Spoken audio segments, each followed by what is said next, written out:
We've traversed the tombs of Naxxramas. We've climbed every cliff on Black Rock. Now the world cries out for heroes. As a new evil rises, there will be danger.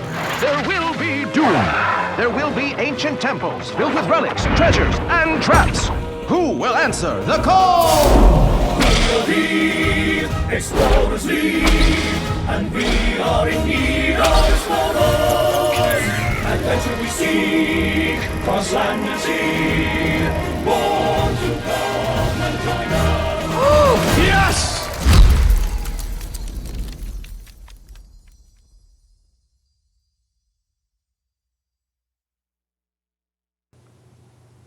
Hey guys, and welcome back to the joint season of StarLadder and iLeague. I am Tanner Grace. I'm joined by Nathan. That's Admiral Zamora. We have another match coming up from you guys. It's going to be Jab versus Surrender. And Nathan, I think Jab's going to be put on the defensive pretty quickly here in this match. Yeah, I mean, if you took a look at Surrender stacks from the first one, I mean, you see Paladin, you see Shaman, you see Warlock. Okay, they could be control decks. You'd be wrong. He's playing Zoo, he's playing Mech Shaman, and he's got Secret Paladin. And Jab, very much known for playing a mid-range style of classes, and I can tell you what, that's probably the last thing he wanted to see was 3 decks that are trying to overwhelm their opponents early and keep them on the back foot with just single options that do single things. Jab really going to be put in a tough spot here, and I think that's something that Surrender might have been thinking about with this bracket was if he gets through his first match and Jab happens to win, he's got a great setup for this one. He might have just been thinking that 3 Smork decks are just going to work well versus good thinking opponents. Just try to get good draws and hope to push them out of the game. Either way. Jab definitely going to be the defensive player for the first few turns and then looking to turn up the heat afterwards, but we're going to have to find out which one of these comes out on top. Jab, of course, mid-range Druid, mid-range Hunter, and a Warlock deck. So he's got Zoo. He's going to be getting pretty aggressive himself with his Warlock deck, but definitely Surrender with the pure dedication to Smork this round. Jab, when he's playing his Druid deck, there's a very good chance he could just get absolutely run over if he doesn't have a quick hand or doesn't mulligan well. But if he gets a hand with like Innervate, Keeper of the Grove, that could be backbreaking against most of the decks that Surrender's bringing. Yeah, a lot of this coming down to Jab on the mulligans too. Like, what early tools does he need to try to dismantle Surrender's attacks in certain situations? And looks like he wants to lead with Warlock and Surrender, tried and true Paladin all the way. Yeah, exactly. Now I will say this: Jab does get a little bit of help in the fact that this isn't his first matchup. He got to see what Surrender was playing. I'm assuming he did his research, watched the stream and saw the decks that Surrender queued up. He knows that Surrender is playing very aggressive variants of decks, so he gets to mulligan that way in this matchup. So he knows when he's up against, Warlock from Surrender. He knows that it's Zoo. He knows that when he's up against Shaman, that it's Mech Shaman. It's not this mid-range like Flame Elemental deck. No, this deck's trying to kill you by turn 4. Yeah. Surrender not so aggressive with opening hand right now. Avenge and Muster for Battle versus a fantastic start from Jab. Void Caller, Nerubian Egg, Abusive Sergeant, and then Defender of Argus to fortify this position. This is looking scary for Surrender as he picks up another big costed card. And that was just what the Doctor ordered here on turn 2. Picks up a Dark Peddler, but hard not to get the Nerubian Egg into play when you already have an Abusive Sword in your hand. Plus, Dark Peddler could pick up something like Power Overwhelming. Yeah, I mean that's really the thing here is I think getting the Nerubian Egg active, it just poses a threat for Surrender at this point. So, just the range of cards that he has to play around now versus if you play the Dark Peddler, it's just a lot wider at this point. Honestly, this is a lot more threatening. So Surrender, we talked about him being put on the back foot early, but that's one of the reasons Jab has brought this deck to supplement his lineup as well. He wants to be able to be aggressive, stay ahead of the game and hope to get a win, and then a deck that just fights for the board super efficiently against some of these matchups. I want to take a second. How good is Dark Peddler, by the way? I mean, this card is making waves in every Warlock deck. In Handlock, it replaces itself, so you don't run lower on cards. And in this deck, I mean, it almost always gives you an aggressive 1-drop, something like Flame Up or Power Roaming, cards that you'd be playing in your deck anyway. So it just gives you extra access to those cards. Well, here's a question I want to ask you. Do you like drawing cards? Of course. Yes. Do you like drawing cheap, efficient cards? Yes. Of course. Do you like having extra cards in your deck? Nah. That you get to create for free? No. Nah. I don't need those extra ones. The first 2 was enough for me. I didn't need the third one. But yeah, you can even pick up Soulfires to finish people off. I mean, this card is so good and so flexible. Yeah, it's just got all the Surrender, reasons. after a big debate there, goes ahead and just plays a Muster for Battle here. Doesn't want to give Jab too much value off his Nerubian Egg here. Doesn't want to play something he could trade into. Yeah, speaking of Flame Imps. Yeah, let's say, seems like a Flame Imp to me. Yeah, Clockwork Gnome, I think, certainly has some argument for it as well, though. Spare parts. Can make a difference in these early situations. Having just one extra utility card, but it's like, hey, bro, I heard you like cards, so we gave you your extra card to give you an extra card. I mean, adding 5 power to the board for 1 card and 3 mana is certainly something that's very good, though. And I think it's just more of Jab's style, I think, is just to take statistically efficient cards more so than try to have a bunch of little tricks. Yeah, I think that's like probably my favorite part as well as Dark Peddler is the fact that it's just like it's so good at filling out your curve. If you play it on 1 or 2, that's fine. If you play it on 3, it's still technically a 3-drop. Or you can just hold on to the 1 that you get till the time that you either A, need to play it, or B, you just need to fill out your curve. You have that extra mana floating. Yeah, Jab thought about using the Abuse Sergeant here, but that does leave the 4/4 open to get traded by a 4/1, so he's just going to go with Flame Imp instead, like the play. I'll never tell. And Surrender's hand continues to be a little bit weak. I mean, definitely, I would say that that Avenge is going to help keep him in this game, but he's got an uphill battle in front of him, I'd say. Yeah, and it looks like he's shying to the way that a lot of people have been building Secret Paladin lately. They've kind of teched in this Sledge Belcher or 2 into their deck to kind of deal with the fact that Shaman is a class again with these really aggressive draws. Is you see decks like this again coming out in Zoo, so they want to have a card or 2 that's another defensive, just good drop for them later in the game. It can help them out with these matches a little bit because every now and then Paladin can just get run over if a deck is just as quick as it, but just plays a little bit bigger minions, sometimes like Zoo does. Yeah. The stats definitely matter in this spot, and Surrender having a little bit of trouble with this turn. And it looks like he's found exactly what he wants to do. I think trading is basically where he's got to be at this point. But this does open him up. I mean, Jab has got some fantastic turns in front of him. Yeah, I mean, you got to believe that this is going to be... I mean, I got to believe this is going to be a Defender of Argus turn, but maybe not. Maybe he wants to do something like Abusive Sergeant, Voidwalker, tap, and he can actually make a 4 for this turn and possibly prevent CERN from being able to kill it. It looks like that's what he's going to do. Definitely want to tap first if that's going to be your play. Maybe you can pick up something that changes it, but... Yeah, you always want all the information available to you before you make your plays. It's very rare you don't draw the cards first. There's certain situations where you don't, but it's pretty darn rare. Yeah, it's a good habit to have, is drawing the cards last. Until you have 10 cards in your hand. It's a good habit to tap first. Oh, Nathan. I've done the old tap first with 10 in hand. I'm like, well, I got a life tap first, right? Yeah. So decent turn from Surrender here. Is able to kind of regain control of this board, but problem is it's giving Jab a turn to really capitalize on this. So next couple draws are really going to matter. Power Overwhelming, not too exciting at the moment.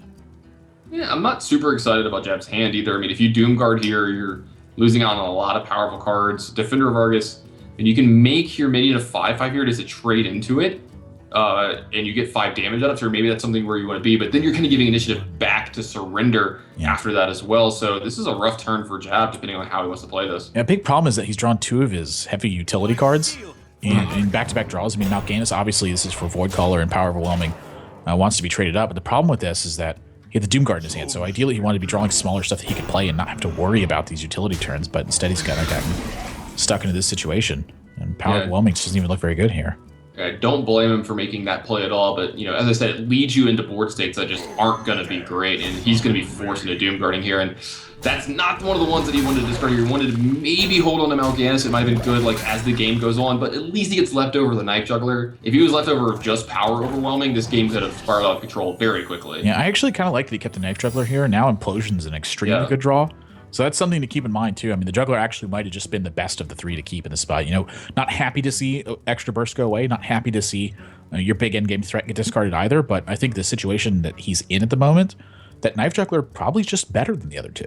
Yeah, and because of just what you said, and I was thinking the same thing, Implosion off the top could go a long way here. He's got to drop first, though. And Surrender looks like he wants to restrict options from Jab's side of the board, but Surrender's not the kind of guy who's going to play quickly. He wants to think through every single scenario, think turns ahead. What draws really affect me here? What is he most likely to draw? Surrender just such a mindful player, and part of what's making him so good right now. Yeah, he's just thinking about pecking this Defender of Argus for 1 more, right? Yeah, I think he's debating the difference between trading life or trading the minions or going face. I mean, he's going through every opportunity. Yeah, I mean, I like this play because you want to have minions on board as much as possible. I mean, he got 4 secrets, so I'm assuming... Oh, he did draw the Implosion. Wow. Well, here we go. I mean, there's not really much, I think, spelled out for Jab in this spot. Maybe Maybe he wants to attack first, but then he risks the edge. What's the correct way to sequence this? I don't know. I mean, I really don't. He's gonna jab. I think he's gonna kind of roll with his instincts here. I think getting more targets for the juggler is probably ideal. Yeah, kind of like make his turn finish and then do the knife juggler implosion play. Yeah. It does land on the mysterious challenger, so there's going to be a lot of 1 toughness minions for Jab to clean up here, but he's going to get a lot of damage as well on his mysterious challenger. So Jab making a little bit of headway here. Yeah, I think really the only difference was he gets the 4 full. All 4 just go to mysterious challenger. Or halfway there. Oh my gosh! Oh wow! That would have been disgusting good. Oh. Well, he didn't get the last one, and competitive spirit's going to come in and give an extra point of health to this mysterious. That is a 10-2. That's a stat line you don't see very often in Hearthstone. We need more 10-2s in the game. Yeah, absolutely. We got 10-5s, but nobody ever makes them. I have uprooted more times than I'd like to admit. Surrender, even debating the trade in this juggler. I mean, how difficult is the juggler to deal with in spot? I mean, how big of a threat is it? Well, I mean, can you pass up 10 damage, though? I think Surrender's, he's thinking about it, but is it easy to pass up 10 damage here? You know me. I wouldn't even... This would not have been... This turn would be over already if it was you. I know. It's been 10 damage. Yeah. I probably would have just dealt 13 damage, honestly. I'd probably just let him have his Doom Guard. Maybe I play a little faster shit. It's you get a Pyroblast. Like, you cannot pass this up, I don't think. Because, the thing is, how do you get super punished for moving this Tenon and not killing the Knife Juggler? He'd have to have another implosion, and then he still has to remove some of his minions off the board first, so I guess you're, could possibly play around the second implosion here, but I think that's just such a low chance of that happening that you just have to push for 10 damage there. Oh, it's an extremely low chance. I mean, pushing 10 damage would just... I mean, it's 10 damage. 10. Yeah. Do you know what I would do for a chance to deal 10 damage? A lot. Do you know what I would do for a 50% chance to deal 10 damage? A lot. Remember the adventure when you had the choice to take 5 or take 0 or 10? Mm-hmm. I was like, you got a 50% chance to take 0 damage here, man. I'm not taking 5 damage. See, that's the difference with you. I took 5 every time. You did. Yeah. You would have traded in this juggler. No, I would push the 10 damage here, but oh no, the bomb goes and takes out the Knife Juggler. You see, Surrender was kind of happy about that one. This was a precarious turn for Jab in that he had to sequence playing his minions the right way, because it's always dangerous when you have a Knife Juggler out and there's bombs on the other side of the board. Yeah, I mean, going to try to do what he can, but he's got 15 more damage to deal. 16 more damage to deal, actually, and Surrender's left with a 7-7 on board. I think this is lights out for Jab at this point. Yeah, Surrender's going to get to make a huge board here. He's going to have a 3-4 Secret Keeper and a 4-3 Pilot Shutter behind this. Not to mention the Dr. Boom is still sitting on the side of the board. You got to believe he's going to just take out a lot of Jab's life total here with 7 from his Dr. Boom. Put Jab at 4, kind of take away that hero power from him. I'm even going to consider the hero power here. And what does it mean for him at this point? Yeah, what does the extra 1/1 do? It might be possible that it's just better, but he does have a Noble Sacrifice up to kind of protect some of his guys, protect against Doom Guard, Power Overwhelming, all that kind of crazy stuff. So he's Jab going to be able to find something out of it. I don't know if he has a card in his deck that keeps him in this. Defender of Argus, maybe. Yeah, I'm telling you, Dr. Boom's not one of them. Yeah, and that's just going to be too much. It's going to be, I believe the Dr. Boom's going to be a 7-1, but it's not going to be able to do enough here. Oh, it's Redemption. It wasn't Repentance. Okay. Yeah, but just even Defender of Argus at this point. I mean, he's got to go for the Doomsayer. And it's not a Doomsayer. Yeah, it's about 88-1 or something like that. Either way, Surrender, just too much pressure, and Jab, even with the good start he had. I mean, you can see just, even when Paladin doesn't have these disgustingly good starts, it can fend off the pressure and then just scale into its heavy mid game. It feels like almost old Hunter in a way, where you get big card draws, you have big minions that provide major threats to your opponent. You just keep going at every step of the way. And with Paladin being out of the way for Surrender, the last 2 decks that he has, buckle up, boys. These decks are they're trying to kill you as quickly as possible. Surrender is going to be very aggressive with his last 2 classes. Jab is going to be on the back foot in almost every one of his games here on out. Yeah, I mean, not really subtle play here from Surrender. Just wants to get going early. And Jab, we feel this so many times from players like Jab. When they have themselves in tough spots, they just go to their comfort zone.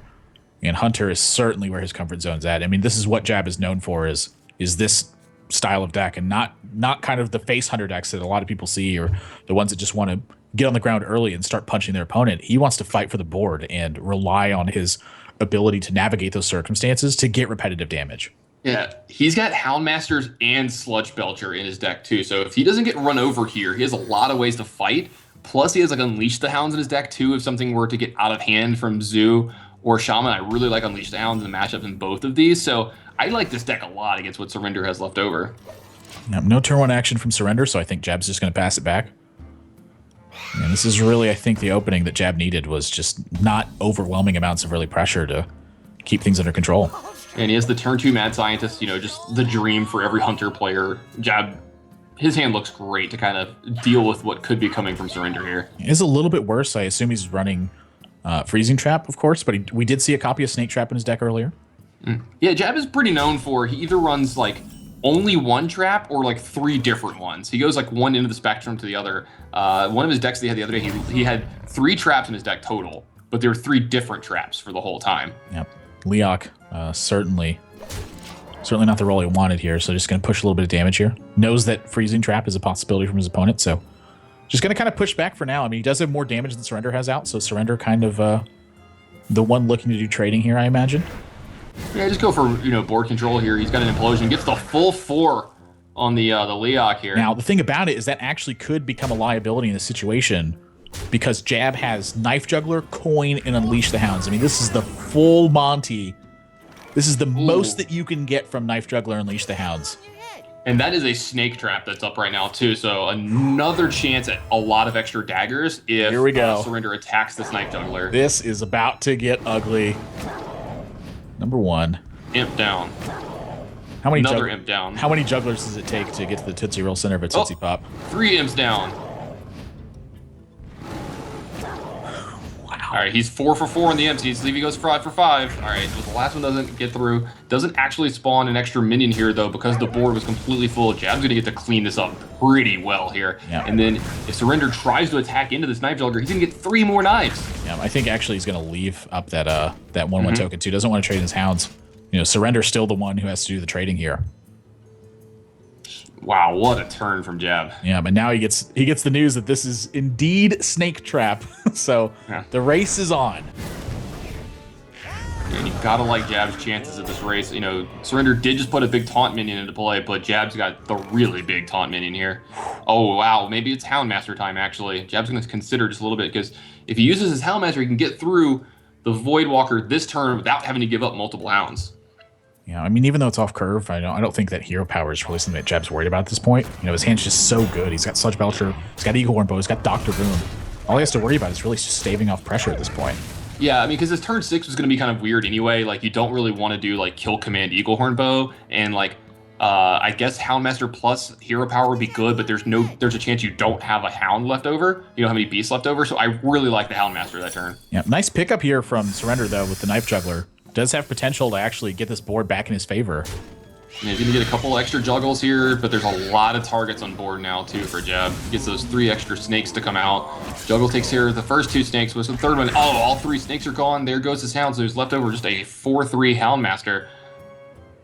I mean, that was really the kind of turn that Surrender needed to get this back around. I mean, he had both Implosions, was facing down Snake Track. The Knife Juggler was, I think, the perfect card in his deck. Yeah, absolutely. I agree with you there. Now he's just waiting to draw some of his big hitters for the rest of the game as well. Like, Doom Guards would be great. Dr. Booms, Mal'Ganis would be pretty good as the turns go on. But Jab's going to fight back for this board just a little bit here. And the big question is, which one of these minions do you kill? Do you take the chance that there's no demon in Surrender's hand yet, or do you just pick off this Knife Juggler because the value is there on Knife Juggler, but both Implosions are gone, so how much more value can you get off of it? Well, in a deck full of minions, you can always get a lot. I mean, Knife Juggler's such a big threat. I mean, there's a reason why it's in every single one of these aggro decks that you see. It's because extra value it provides is, oftentimes it's like a form of card draw. You just take away your opponent's cards.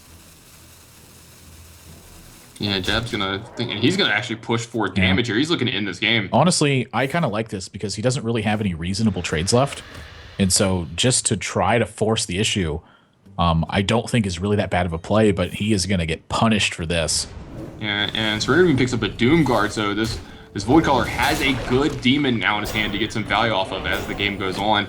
And as you said, Jab, his board is just falling further and further behind Surrender's. Surrender's still going to consider this. I mean, what's the best way to get this done? He's going to try to juggle away this Houndmaster and keep his Void Caller alive, it looks like.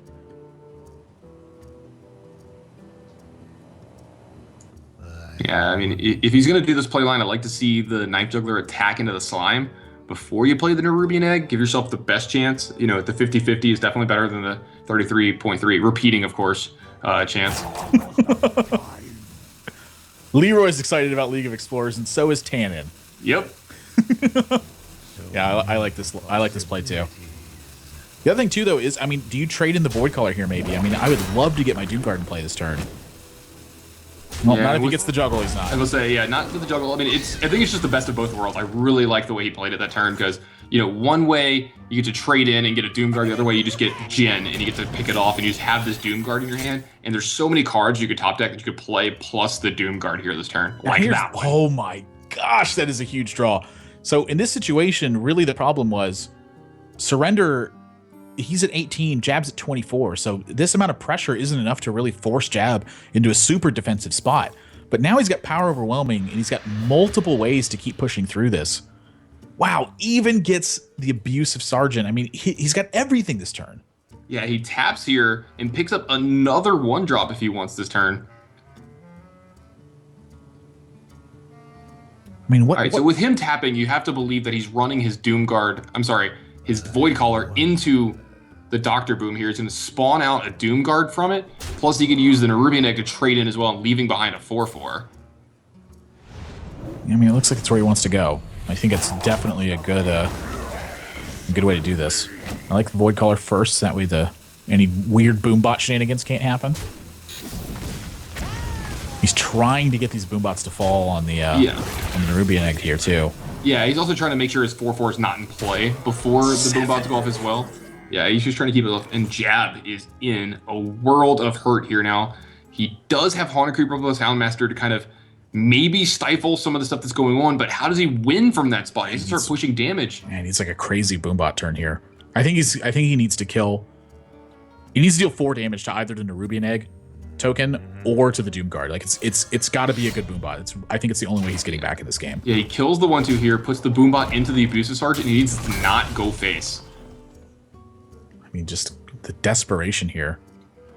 I mean, maybe he can leave the Doomguard around for another turn and just kill command the Nerubian, but I think you got to see where this Boombot lands first.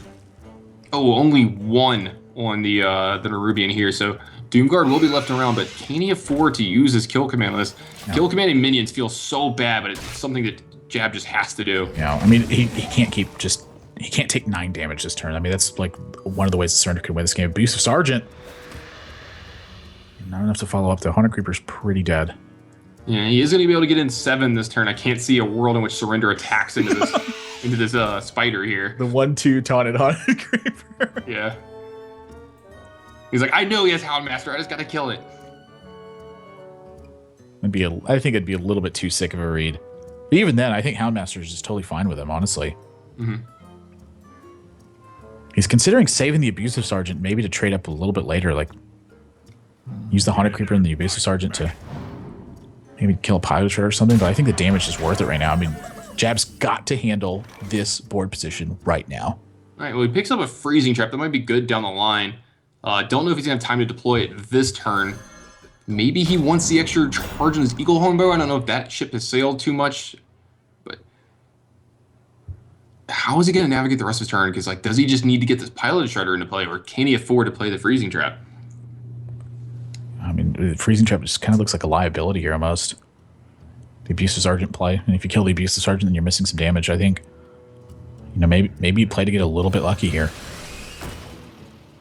Yeah, well, I mean, he has to take care of the Abusive Sergeant, right? Otherwise, well, I mean, he doesn't have to. Like, a lot of the power overwhelmings and Abusive Sergeants are already gone.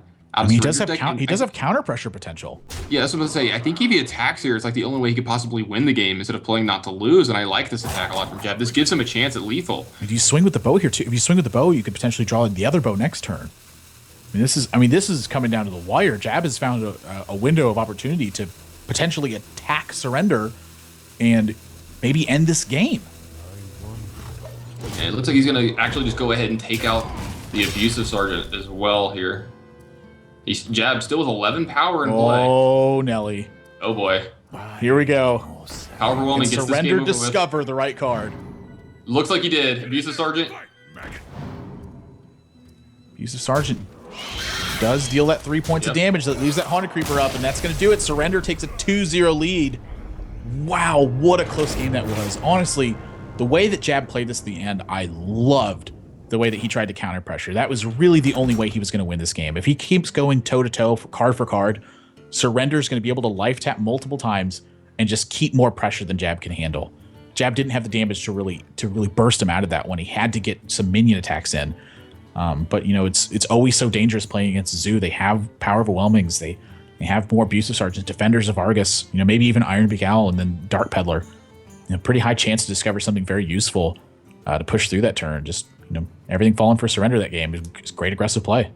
Yeah, I love the fact that Jab tried to win at the end of that game there instead of just playing defensively. As you said, like, it's very important against Zoo to pressure their life total if you can, because A, you need to race them a lot of times to win the game. Playing defensively doesn't always work because they're going to draw extra cards. And then B, to expound on that point, if you let them have their life total, they get to draw so many extra cards as the game goes on. But if you can make them tapping be kind of like, you know, bad for them in ways, you know, a liability for them to tap and use a life total that you might be able to like lethal them over the next turn or two, then they might not be able to draw those extra cards and you can get yourself back in the game. Yeah, I totally agree with you, but it's just Surrender, you know, really taking into consideration everything, you know, what looked like picture perfect sequencing in every single step of the way. Just love the way that he played it too. You know, it's hard to take anything away from him in a situation like that. Absolutely. Now, there's another thing I want to talk about. Surrender's got one deck left. It's Mech Shaman. Now, Jab's lineup, he has some decks that can really compete with it. You know, Hunter can do some things, Warlock can do some things, but he is going to have to win a game against Mech Shaman with Druid. And anyone who's played that matchup before knows that it can be abysmal.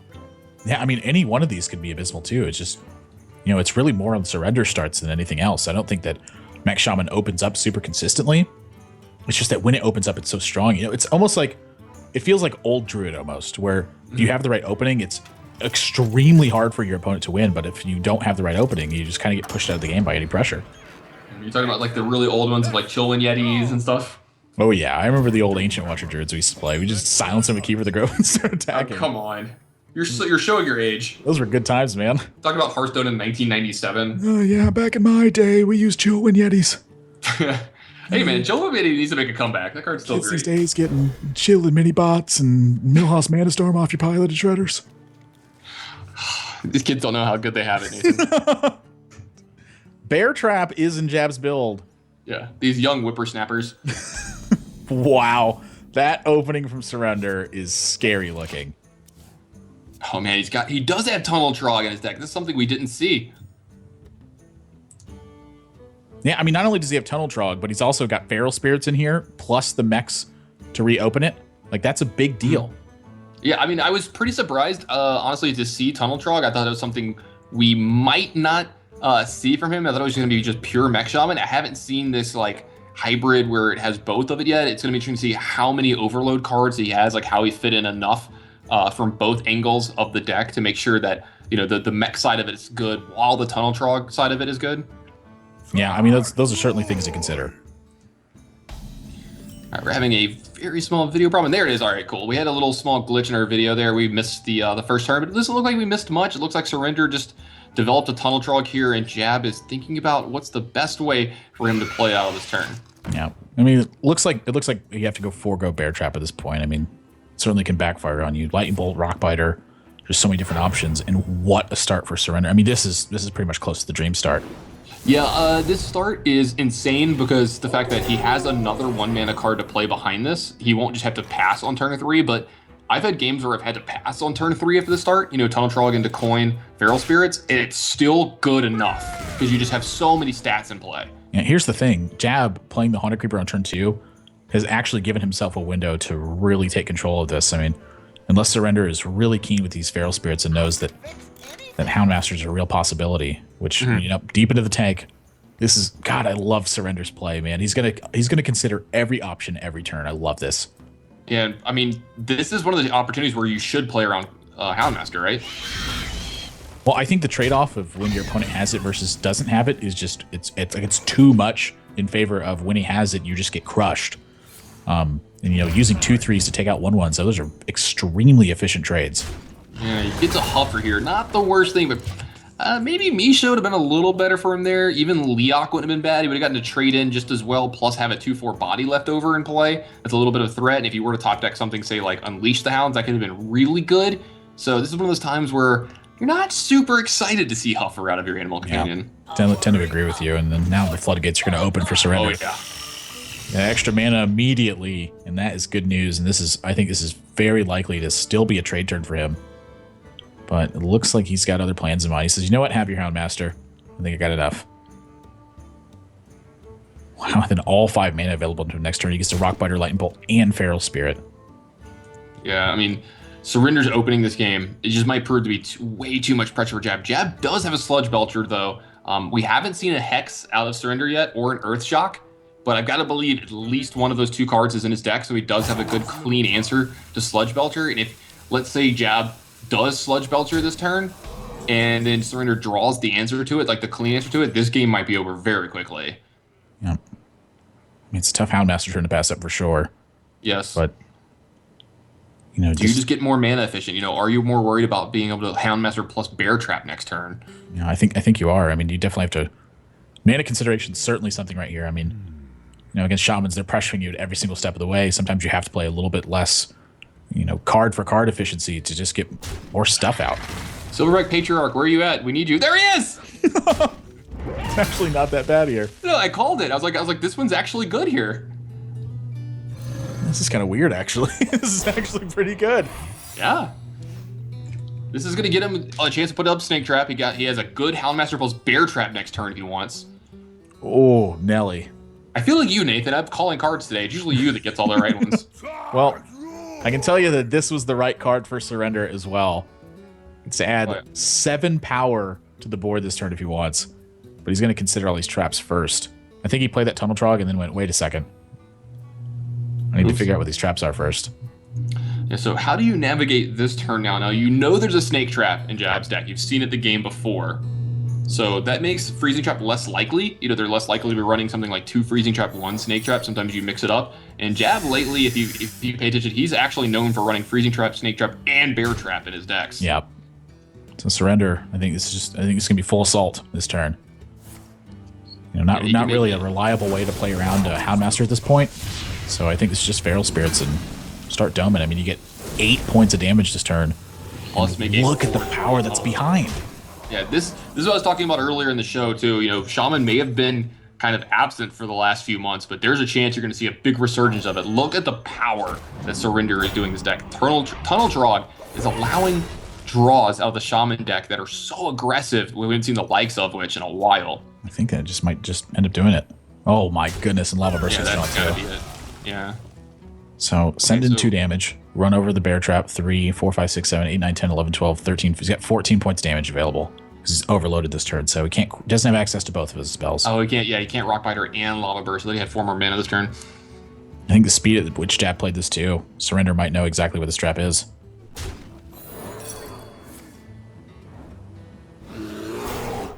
Actually, I think if he just Lava Burst to start with, attacks with the Oh, you're right. That is going to do it. I was going to say, he just Oh, gets wow. through. Yeah. So I just completely read that wrong. Surrender. No, you just missed it by 1. It's fine. Surrender did have the damage to kill it. My apologies. This is why he is one of the best professionals in the world, and I am not one of the best professionals in the world. 3 zeros Jab, and honestly, this wasn't a big surprise, I think, considering the way the lineups were built. Jab just known for wanting to play the option for both sides. Whether he needs to be aggressive, whether he needs to be defensive. The problem with that is when decks are designed to be overwhelming, those strategies don't thrive very well. You often don't have the time to make a decision. You're kind of pigeonholed into just playing a single way because your cards cost so much, you just don't have time to play them. Yeah, we talked about it coming into this match. There's a very good chance that Jab could just get run over in this match, and that's what happened. His opening hands just weren't able to deal with the aggressive draws from Surrender. I mean, Surrender showed you the power of playing aggressive decks, and what does that mean now? That means Surrender is through. He's 2-0. He is through this bracket. Now, Dog, He's going to be facing off against Jab in the next match, I believe, to figure out who else is going to be making it through, because they are the two guys that are 1-1 so far here in this match. But it looks like Surrender is through our bracket here, and it's going to be interesting to see how Dog and Jab match up here in the next match, because I think it's going to be a little bit easier of a matchup for Jab. Not that Dog is easier, it's just he's not going to get run out of the gym right away in all of his games. Yeah, I mean, this matchup is a lot more similar to the Dog versus Tice matchup, where he had a couple of different ways to really turn this game around, but a lot of it is about turning it around. Absolutely. He needs to turn it around, and he needs to get something going here. One of these two guys, Dog or Jab, they're going to be able to get through along with Surrender. Everyone else, I mean, it's been a rough day. Tice, I mean, he might have been one of my favorites to make it through this group just on play skill alone, but he O2'd. I mean, it's just showing you the power and like how good and how much depth there is in the roster here in StarLadder and iLeague. Every one of these players is great. One of the other groups that I cast from here, Firebat was the one guy that didn't make it out of those 5. And then here out of these 4, Tice is the one guy that doesn't make it out. He was like a top 4 finisher at BlizzCon. This tournament is stacked. Yeah, there's no question about it. There's a lot of talent in these lineups, and again, it's kind of going to kind of see, what I would consider pretty close to a repeat of the Tice versus Dog matchup. Jab's lineup just built so mid range. It's we're gonna figure out how they tackle this match. Yeah, and we're gonna have to find out how Jab's gonna tackle this match, or is Dog gonna make his way through? And we'll see that in just a few minutes after a short break, guys. You're watching StarLadder and iLeague combined Hearthstone Championship. We'll be right back after a short break.